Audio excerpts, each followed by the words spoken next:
Assalamualaikum warahmatullahi wabarakatuh. Saya Ustadz Nuri dan selamat datang di Halo Ustadz. Hari ini kita akan bahas sesuatu yang luar biasa penting dalam Islam, yaitu semua malaikat yang dikenal dalam ajaran Islam. Malaikat adalah makhluk Allah yang diciptakan dari cahaya, tidak pernah membangkang, dan selalu taat kepada perintahnya. Jumlah malaikat sangat banyak, tetapi ada beberapa yang disebutkan dalam Al-Quran dan hadis.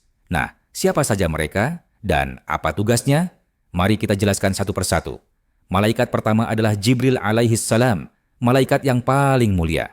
Tugasnya menyampaikan wahyu dari Allah kepada para nabi. Jibril turun kepada Nabi Muhammad shallallahu alaihi wasallam di Gua Hira ketika wahyu pertama surat Al-Alaq ayat 1-5 diturunkan.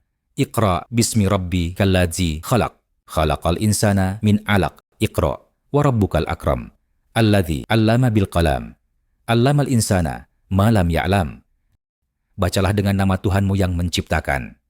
Dia menciptakan manusia dari segumpal darah. Bacalah, Tuhanmulah yang maha mulia, yang mengajar manusia dengan pena. Dia mengajarkan manusia apa yang tidak diketahuinya.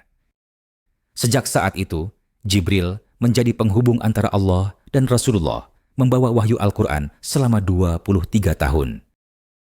Kedua adalah Mikail alaihi salam, malaikat yang bertugas mengatur rezeki, seperti turunnya hujan, tumbuhan yang tumbuh di bumi, serta pembagian makanan. Dalam sebuah riwayat, Nabi Muhammad pernah menyebut bahwa Mikail adalah malaikat yang dekat dengan Jibril, dan mereka berdua mendoakan kebaikan bagi kaum mukminin. Peran Mikail begitu penting, karena berkat perintah Allah melalui Mikail, bumi mendapatkan air dan kehidupan terus berlangsung.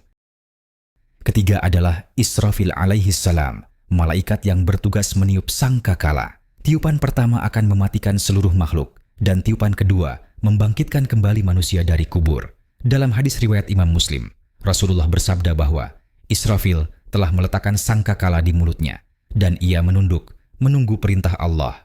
Itu menunjukkan betapa dekatnya hari kiamat, menurut pandangan malaikat. Keempat adalah Idrail alaihi salam, yang dikenal sebagai malaikat pencabut nyawa. Dalam Al-Quran, ia disebut Malakul Maut. Tugasnya mencabut ruh manusia sesuai ketentuan ajal yang ditetapkan Allah.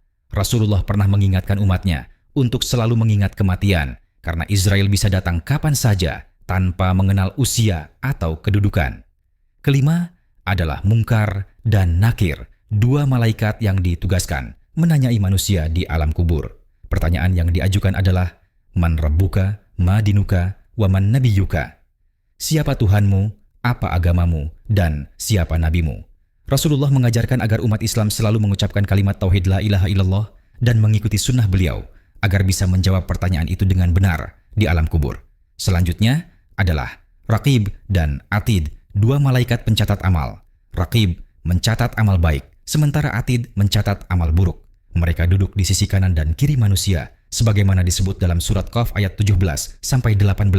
Ma yalfidhu min qaulin illa ladaihi raqibun atid.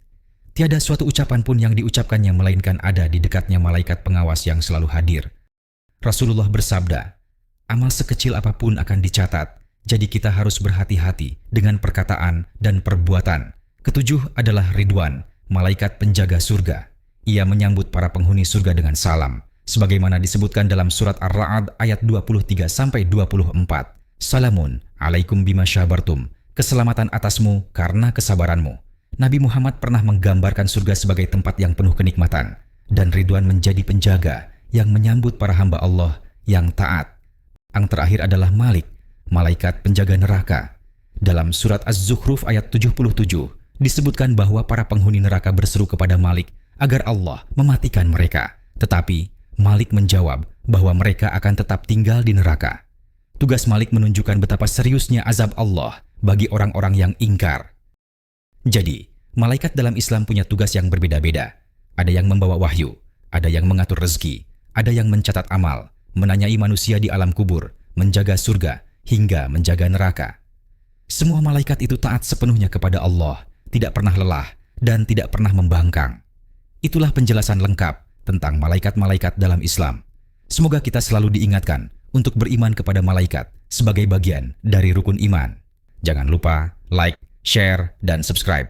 Saya Ustadz Nuri, sampai jumpa di video berikutnya. Wassalamualaikum warahmatullahi wabarakatuh.